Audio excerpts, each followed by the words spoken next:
So who or what exactly is the Wikipedia of the 5th century BC? Well, that, my friends, is what we're going to be talking about today.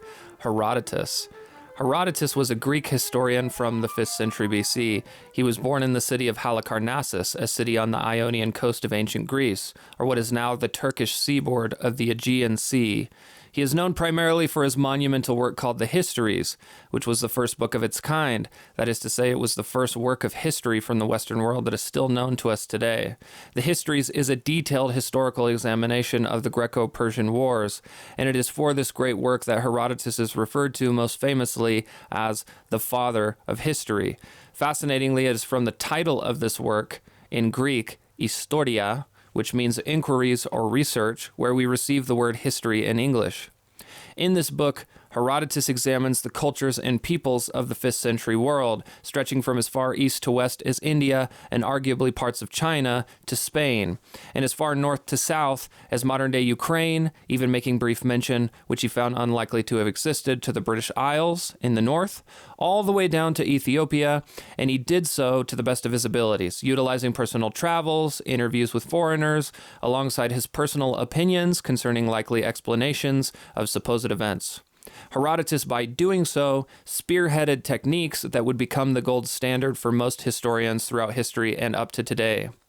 Actually, reading Herodotus now because of his documental style feels like you sat down to a really long documentary series on your favorite streaming service and you expected it to be primarily about the Cold War between the USA and Russia, just as an example. But very quickly it begins to move into long tangents filled with anecdotal tales and personal opinions about the lives and daily customs of the Chinese or something like that. I suppose if you watched a documentary like that, you might feel a bit gypped. Or you might just turn something else on. And maybe because of that, alongside some of the far-fetched tales about things like flying snakes with bat wings and giant dog-sized ants, Herodotus has received a lot of hate throughout history. Many people have questioned the validity of almost everything that he said. He is just as often referred to actually as the father of lies as he is the father of history. But in my personal opinion, it is precisely for this reason that I found his histories so entrancing. And I think it would be to our own detriment to not examine his works now with a more open mind. You see, it isn't that Herodotus believes many of the stories that he tells. He mentions on several occasions throughout the text that what he is relaying are tales exactly as he has heard them. And several times he expresses his doubt about the stories that he tells. We have to remember that Herodotus is telling us things how he heard them from other people, and he did the best with what he had at the time of his writing. Sure, it's flawed. Most history is. There's always going to be that human factor, the historian, that prevents it from being a completely neutral account. Herodotus did not have the fact-checking apparatus of Google that we utilize today. He had to rely on his personal observations and the stories told to him by sailors and merchants from distant lands, as well as his faculty to reason, to provide the accounts to the best of his ability. Going into this book, to be honest, I expected it to be the most bone-dry account of events that I could have ever possibly have imagined. Of so-and-so fought so-and-so on this date, and so-and-so killed so-and-so on this date. A worst-case scenario as far as history is concerned. But instead, I was met with fascinating stories and strange tangents about the 5th century world that felt both fresh and full of life. Herodotus' sense of wonder at the world around him and at the cultural complexities of the civilizations therein is contagious. From tales about dolphin-riding musicians who escaped from pirates, to the daily customs of the Egyptians, from Babylonians selling their wives at auction, to the Scythians' marijuana usage, Histories is an action-packed, winding history that encompasses so much of the 5th century world, it is practically bursting at the seams with tales and tangents that are immediately applicable to our lives because it is filled with so much of the stuff that makes us human. Beauty, love, passion, war, hatred, deception, it is all in here. Following a wonderful speech given by the historian Tom Holland, whose translation of the Histories was published in 2013, he likens Herodotus to the writer of a Wikipedia page about the 5th century. Thus the title of today's episode. He basically says that what Herodotus set out to do, the scope of what he was trying to do with the Histories, was to write the Wikipedia page about the 5th century BC. He was trying to encompass everything that he possibly could, and I love that analogy. Herodotus, like Wikipedia, is unreliable at times.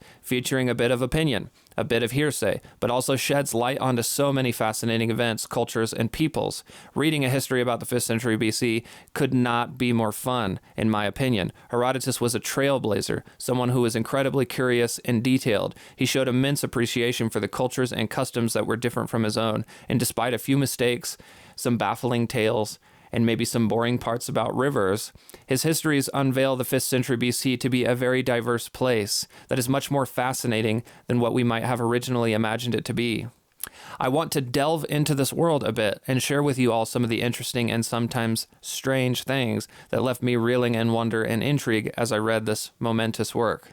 Firstly is the story of the ruler of Lydia, Candaules, a king who believed his wife to be the most beautiful of all women on earth. Not too out of the ordinary, you could say, and something most women would love to hear from their husbands, I'm sure. But as Herodotus tells us, the story takes an odd turn when Candaules convinces his bodyguard and trusted confidant Gyges to sneak into his wife's room and sneak a peek of his wife's naked body. Gyges, Herodotus tells us, is horrified and doesn't want to do it, but being under the king is coerced and eventually gives in. He hides out behind a door and watches the queen undress, and when she's turned her back to him, he quietly slips out of the room. Unfortunately for both him and Candaules, she sees him leaving and is extremely angry with her husband, knowing that it was his doing. The next day, she calls for a meeting with Gyges and tells him, and this is directly from the text, "Kill Candaules and seize the throne with me as your wife, or die yourself on the spot, so that never again may your blind obedience to the king tempt you to see what you have no right to see. One of you must die, either my husband, the author of this wicked plot, or you, who have outraged propriety by seeing me naked." So, hey, my dude, not gonna fly. I'm not gonna be ridiculed and disrespected in this way. One of you freak shows has gotta go. You either kill my husband, who hatched this ridiculous plan, or I kill you. You choose. And Gyges rather quickly decides, a fairly easy decision, I would say, between marrying the supposedly beautiful queen and being king, or dying. So, he hides out in their room once again and kills Candaules in his sleep, usurping the throne and becoming king of Lydia. And this is how this book opens up. I mean, absolutely gripping stuff. No need to watch Game of Thrones to get your fill of twisted, strange, and explicit drama. Just read Herodotus. Not long after this, on a bit of a tangent, Herodotus tells us the tale of the famous Greek lyre player and singer named Arion. Herodotus informs us that Arion was immensely wealthy from his performing and frequently toured about to Italy and Sicily. And one time on one of these tours, when he was on his trip back to Corinth, he was betrayed by the ship he hired and was held captive by a group of Corinthian pirates. He was to be put to death in order for these guys to take his money. Arion asked if before his death he could perform one last time. His fame and talent of such renown, the pirates couldn't refuse the chance to hear him perform. So Arion gets all dressed up to play the lyre and sing his most famous song for these pirates, and he promised them that upon finishing the song he would kill himself. A very dramatic and tragic end for the Greek musician. But upon finishing the song, he jumps off the side of the ship, and in an unexpected turn of events, he lands on a dolphin, then rides the dolphin to safety all the way back to Corinth. Herodotus explains that this is the tale that was known and told in his time by both the Corinthians and the Lesbians. And for those who are unaware, I'm talking about people from the ancient Greek city of Lesbos, not homosexual women, just to clarify. Then there is the king Croesus, another Lydian ruler down the line a bit from Gyges, the one who we talked about earlier, the peeping Tom guy who killed Candaules and took his wife and throne. Croesus is important to the history of Greece because he sets the stage for the future of Persian involvement in Greece. He took control of all of the Greek towns on the west coast of Asia, which would later be taken at his defeat by King Cyrus of the Persians, which was the catalyst for the ensuing conflict between the Greeks and the Persians. Croesus was worried about the ever-increasing and encroaching presence of the Persians coming from the east, and thought that he should move against them before they become too powerful. Before doing anything, though, he decides to bring the issue before an oracle, but he doesn't know which one to trust, so he devises a test for the oracles to find out which one speaks the truth. He cooks a lamb and tortoise soup in a bronze cauldron and asks each of the oracles what he is doing at that exact moment. Apparently, the Oracle of Delphi knew what he was doing and answered correctly. Croesus then asked the Oracle of Delphi if he should attack Cyrus, and the Oracle famously responds with these ambiguous words. If Croesus goes to war, he will destroy a great kingdom. Croesus was pleased by this answer, taking it to mean that he would destroy the Persians. So he immediately follows up by making all of the proper alliances and preparations, and he moves to attack the Persians. Unfortunately for Croesus, the oracle was not speaking about the kingdom of Persia, and his understanding of the prophecy was wrong. It was his own kingdom that would fall. His blind faith to this oracle and his misinterpretation of her prophecy would ultimately be his downfall. Herodotus then tracks the rise of King Cyrus of the Persians, and when addressing Cyrus's attack on the Babylonians, Herodotus, unsurprisingly, ends up on another tangent, divulging a bit of information about the Babylonian culture. And all of this was truly fascinating to me as a student of the Bible, because it gives a little bit of backdrop to the biblical accounts of Israel's captivity in Babylon and their subsequent liberation from King Cyrus. The Bible mentions King Cyrus numerous times, actually, most notably in 2 Chronicles chapter 36, in the book of Ezra, in Daniel, and in Isaiah. In chapter 45 of Isaiah, it refers to Cyrus explicitly as a vessel of God's sovereignty. Verse 1, it says, reading from the ESV, "Thus says the Lord to his anointed, to Cyrus, whose right hand I have grasped, to subdue nations before him and to loose the belts of kings, to open doors before him that gates may not be closed."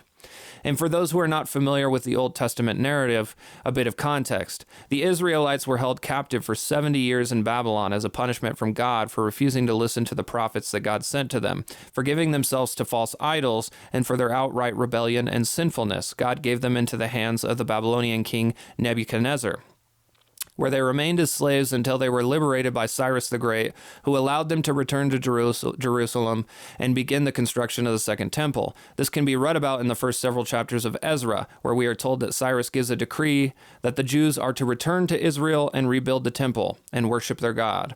In chapter 2, we are told that 42,360 exiles made their way back to Jerusalem and Judah from Babylon. Now, Babylon is referred to throughout the Bible over and over again as a place that is synonymous with evil, idolatry, and sexual immorality. And considering what Herodotus informs us about concerning Babylonian culture, it seems fitting that they are portrayed that way in the Bible. The Babylonians had some strange customs concerning women in particular, one of the most interesting being the way that they went about marriages. There was a market where the Babylonian men brought all women of marriageable age, and the women were sold one by one to the highest bidder, from the most beautiful to the not so beautiful. Herodotus also divulges on a very odd and oppressive religious tradition for women in Babylon, a kind of mandatory prostitution to appease the god Mylitta, and I'm assuming that this would have encompassed the enslaved Israelites as well. I'll read directly from the text here. "The foulest Babylonian custom is that which compels every woman of the land to sit in the temple of Aphrodite and have intercourse with some stranger once in her life. Many women who are rich and proud and disdain to mingle with the rest drive to the temple in covered carriages drawn by teams and stand there with a great retinue of attendants. But most sit down in the sacred plot of Aphrodite with crowns of cord on their heads. There is a great multitude of women coming and going. Passages marked by lines run every way through the crowd, by which the men pass and make their choice. Once a woman has taken her place there, she does not go away to her home before some stranger has cast money into her lap and had intercourse with her outside the temple. But while he casts the money, he must say, 'I invite you in the name of Mylitta,' that is the Assyrian name for Aphrodite. It does not matter what sum the money is, the woman will never refuse, for that would be a sin, the money being by this act made sacred. So she follows the first man who casts it and rejects no one. After their intercourse, having discharged her sacred duty to the goddess, she goes away to her home, and thereafter there is no bribe, however great, that will get her. So then the women who are fair and tall are soon to be free to depart, and the uncomely have long to wait because they cannot fulfill the law, for some of them remain for 3 years or 4. There is a custom like this in some parts of Cyprus." If there are any women listening, I'm sure that they are glad that they were not born in Babylon in the 5th century BC. And all of this that we have gone over so far, if you can believe it or not, is only in the first part of the Histories, which is actually divided into 9 parts. Immediately following this part, he ends up in part 2 on another very long tangent explaining the Egyptians and their traditions and customs, which was absolutely fascinating for me. Very interesting. I love this part of the book. Things like how Egyptians shave their eyebrows in mourning when a cat dies, or how women stand up to pee while men sit down to pee, that sons don't have any responsibility responsibility to support their elderly parents, but for daughters it is required. When someone dies, the Egyptians, opposite to the rest of the cultures known to Herodotus, let their hair grow long instead of shaving it off. Also, apparently, the Egyptians practiced circumcision in the time of Herodotus, which I did not know, and had me wondering if maybe there was Jewish influence on Egypt from their time in captivity. There's so many interesting stories in the histories that I could go over here, and maybe eventually I will, but if I continue on for too long, I fear that no one would watch this video. There's maybe the most famous Last Stand story, which I'm certain you're all familiar with, that was taken up by Hollywood, of the 300 Spartans at the Battle of Thermopylae, led by King Leonidas, holding back King Xerxes and his millions of soldiers, which was more likely hundreds of thousands.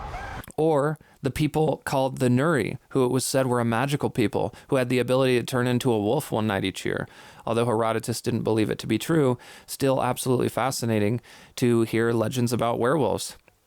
I hope that by sharing some of these stories, I can excite in whoever is listening a desire to read this book and to dive into the magical and terrifying world of the 5th century BC that helps set a context for us as Christians to better understand parts of the Old Testament, as well as to better understand the world in which Jesus would enter into only 400 some odd years after the writing of these events.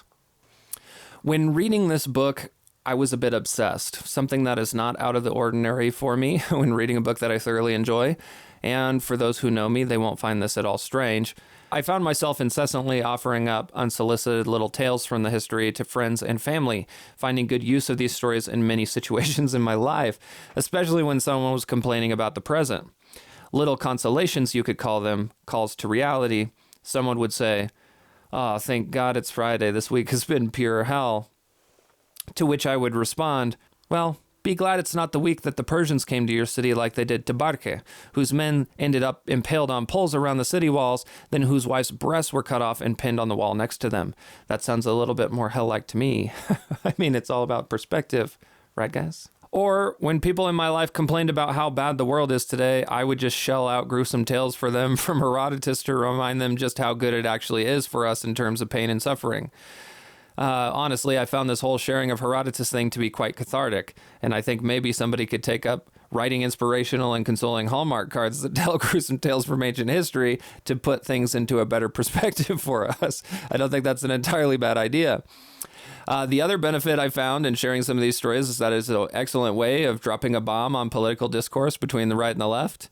In American politics, the left when they complain about the oppression, injustice, and inequality of the right, and the right when they complain about the impending doom of the apocalypse brought on by the left.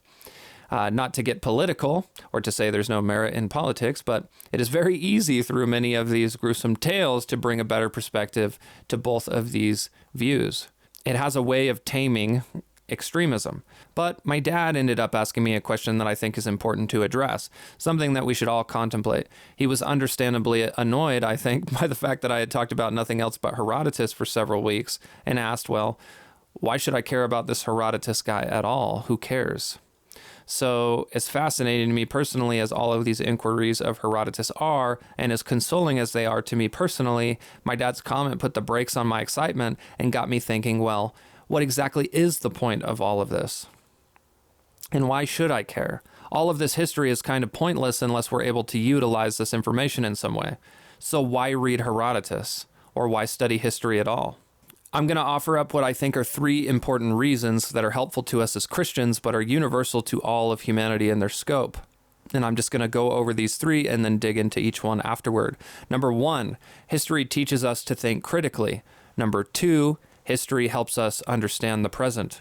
Number 3, history teaches us to be humble. History provides us with the tools to think critically. As students of history, we evaluate evidence rationally and with an open mind, letting the evidence guide us. It is obvious in the world that we live in today, with constant misinformation and the seemingly ever-expansive lack of critical thinking abilities employed in modern discourse, that our society would largely benefit from the use of the critical thinking skills that are required of us as students of history. History provides us with the tools to better understand the present, and through the critical analysis of past events, history helps us to better maneuver future dilemmas. The famous aphorism, "Those who don't learn from history are doomed to repeat it," rings true, and that, as the preacher of Ecclesiastes says, there is nothing new under the sun. Humanity is sinful and broken, and falls into the same old traps over and over again, only in new ways. History helps us to identify these patterns. Lastly, and most importantly, history teaches us to be humble. We all have the tendency to believe that we are the most important beings in the universe, that there is no time before or after our own existence that is as important as today, especially within our consumerist, psychological, identity-based, self-focused society where we are always looking inside ourselves and zooming in on our time and what is happening immediately around us. We see the world and the events happening around us as the most important. But if we zoom out from our small existence and our small place in time, like the psalmist was humbled when contemplating the vastness of the night sky in Psalm 8, wondering who is man that God is mindful of him, we too will begin to be humbled when looking into the vastness of history, as we contemplate the reality of our small existence in comparison to the deep space of time that expands out from the present to both past and future. Our problems get put into perspective. To quote Herodotus, "If all mankind were to take their troubles to market with the idea of exchanging them, anyone seeing what his neighbor's troubles were like would be glad to go home with his own."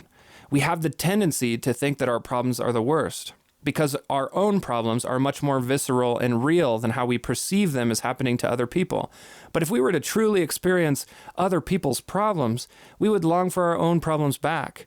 It is the humble act of putting ourselves in the shoes of others and contemplating the problems of another time that makes us simultaneously wiser and humbler when addressing the issues of our own time. In the same vein, G.K. Chesterton said in his book Orthodoxy, "If a man would make his world large, he must be always making himself small."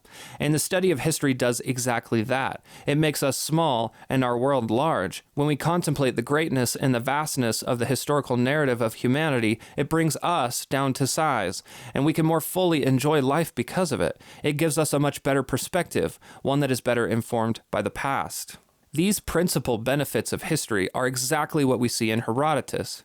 Herodotus, unlike most people of his time, and of our time for that matter, does not see the world in terms of black and white, bad and good. He does not see Greece as the only ones in the universe that matter. He is aware from the research that he has done and through his contemplation of history and culture that mankind is immensely complex, that each person brings with them a different perspective and worldview seep through with hundreds or thousands of years of cultural infusion.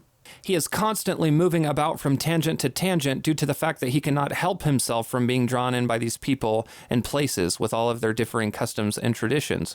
And in his exploration of these things, he leaves for us a sort of guide on how to navigate a complex world of differing worldviews, something that has never been as relevant to mankind in the way that it is today, especially in a place like the United States of America, where walking down a random street in Los Angeles or New York City could easily provide a cultural sensory overload as you take in differing food smells and languages, appearances of different people, and just imagine their accompanying thoughts and worldviews. How are we to make sense of a world like this? Well, Herodotus shows us.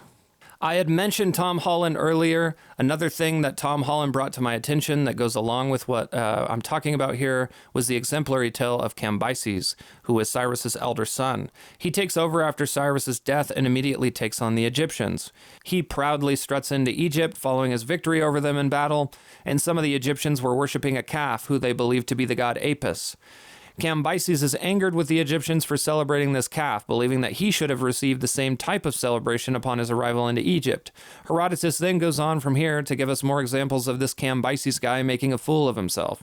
That he violated the graves in Memphis, mocked the Egyptian Hephaestus, the Greek god of the artisans and blacksmiths, in his temple, and burned the Kabiri, a group of deities related to the Hephaestus, at their shrine, making it clear that Herodotus saw Cambyses as a close-minded and petulant tyrant. Herodotus writes, "In view of all this, I have no doubt that Cambyses was completely out of his mind. It is the only possible explanation of his assault upon and mockery of everything which ancient law and custom have made sacred in Egypt.